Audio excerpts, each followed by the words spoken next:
Welcome to the next series of Transformations, People of God. My name is Dre, and I am a senior at Memorial, and I am in Bethel's High School youth group. Today, I will bring you my friend, the Roman soldier.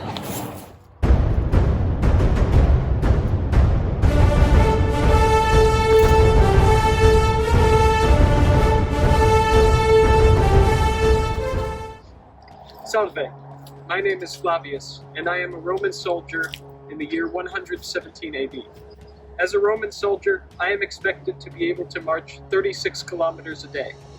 That would be 24 miles in 5 hours, while wearing full armor and carrying my weapons and my equipment.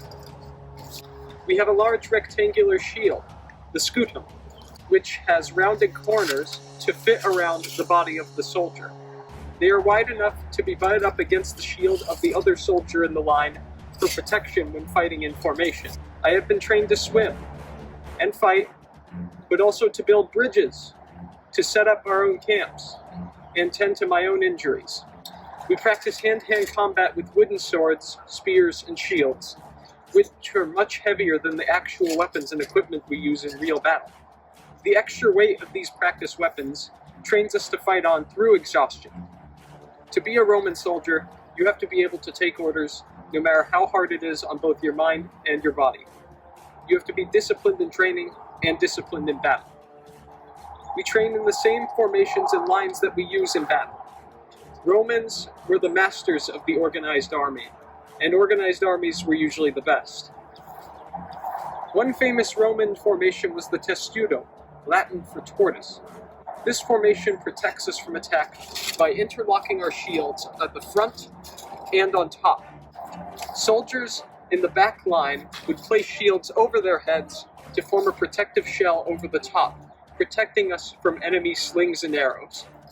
At this time, 117 AD, there are over 10,000 Roman troops spread out around Rome and neighboring towns, as well as many more allied troops in the Roman auxiliary. The largest group of us are in Rome, an especially built and fortified camp.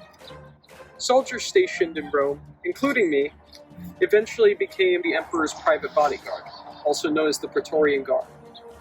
We had a great deal of power because we ensured that our pick for emperor would rule by convincing the people of Rome with force if needed.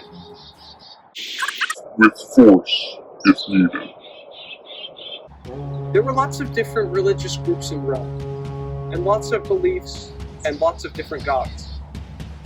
But somehow, followers of Christos, also known as Christ, stood out and caught the attention of the Emperor Nero. There had been ongoing disagreements between traditional Jews and Christ followers, so they were essentially an easy target. The Christ followers became a convenient scapegoat for the tensions and troubles in Rome. When the Emperor Nero was blamed for a citywide fire, he redirected the blame to the Christians and cast them out of the city.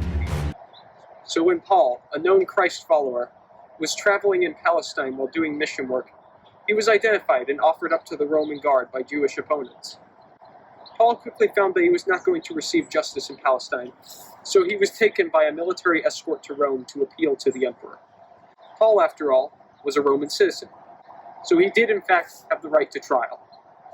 In the meantime, he was still a prisoner, but he was allowed to arrange private housing for himself and have visitors. But every hour, night and day, Paul would literally have to be chained to a guardsman like myself. The emperor assigned me, the commanding officer of the Praetorian Guard, to have my wrist bound and chained to Paul's. No escape was possible. For 2 years, Paul continued to be held under house arrest and chained night and day to the many guardsmen who would be assigned to this duty after I finished my term of service. For 2 years, 24 hours a day, soldiers from the Emperor's Praetorian Guard would be on duty with Paul. We overheard Paul preach and talk to his friends.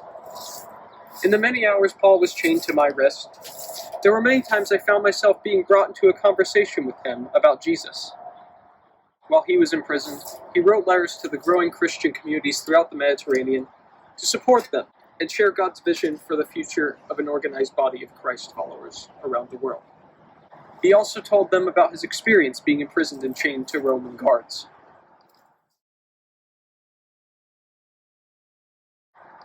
I want to report to you, friends, that my imprisonment here has the opposite of its intended effect. Instead of being squelched, the message has actually prospered. All the soldiers here, and everyone else too, found out that I am in jail because of this Messiah. That piqued their curiosity. And now they've learned all about him. Not only that, but most of the followers of Jesus here have become far more sure of themselves in the faith than ever, speaking out fearlessly about God. The very thing that was intended for Paul's imprisonment and destruction became a tool in God's hands. His imprisonment had opened the way for preaching the gospel to the finest regiment in the Roman army. The chains that bound Paul and I together actually made it possible for me to grow into a relationship with God and share in the hope of God's vision for the world.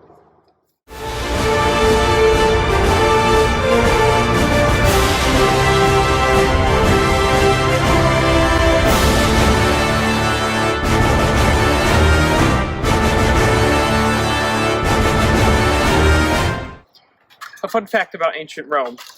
Many of the aqueducts and other public works built in the city, which still some of them run today, were built by Roman soldiers such as myself.